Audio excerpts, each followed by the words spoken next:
Hi, I'm David Allison, and I'm here to tell you why Bayside Steel should do business in the Ivory Coast.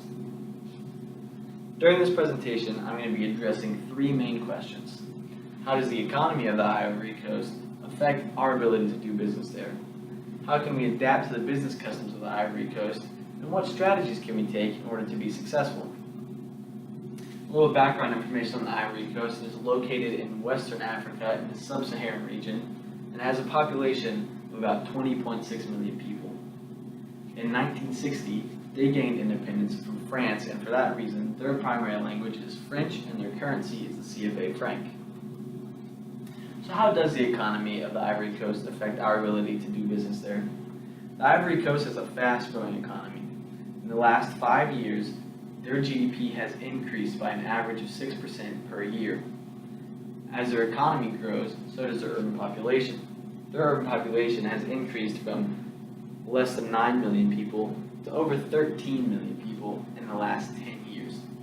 As the urban population grows, cities expand, and that creates a high demand for construction materials such as steel. The Ivory Coast relies heavily on imports for construction materials, and about 41% of those imports come from the United States. This stable, growing market provides a promising future for Bayside Steel in the Ivory Coast. How can we adapt to the business customs of the Ivory Coast? The Ivory Coast practices Western business, very similar to that of the United States. However, it is important to prepare materials in French, as this makes them readily understandable to their audience. Business cards are also important because they make correspondence much easier and they signify intent to do business in the future. Here I've prepared an example of a business card in French just to give you an idea of what it might look like. Dress code in the Ivory Coast is Western business, very similar to what you might wear here. A lightweight suit is considered acceptable, and an umbrella is necessary during the rainy season of July and August. So what strategies can we take in order to be successful? When deciding between using an agent and a direct market, it is important to consult the budget. While an agent is more costly than the direct market, it does reduce risk and is a safer investment. Some challenges you might come across while in the Ivory Coast are its French-based legal system, which can be confusing to American lawyers who are unfamiliar with it, and high trade costs compared to that of other countries. It is important to consult the budget and find ways to lower these trade costs.